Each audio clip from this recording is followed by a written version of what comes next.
من علم أن ما أصابه لم يكن ليخطئه وأنه يرضى بما قضى الله جل وعلا، هذا هو المؤمن.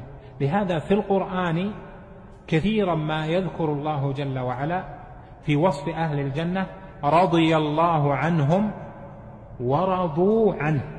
فرضا العبد عن ربه يكون في الدنيا. قال العلماء: الرضا مقام الأولياء والكاملين، وميزانه أنه لا يختار خلاف ما قدر الله جل وعلا له. لا يختار خلاف ما قدر الله جل وعلا له، يعني مما يحدث في هذه الدنيا. أما في الطاعات والبعد عن المعاصي فيجتهد في رضا الله جل وعلا ويبتعد عنه.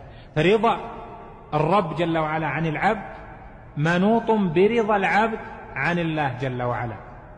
ولهذا قال سبحانه: ومن يؤمن بالله يهدي قلبه. قال علقمة من التابعين قال: هو الرجل تصيبه المصيبة فيعلم أنها من عند الله فيرضى ويسلم.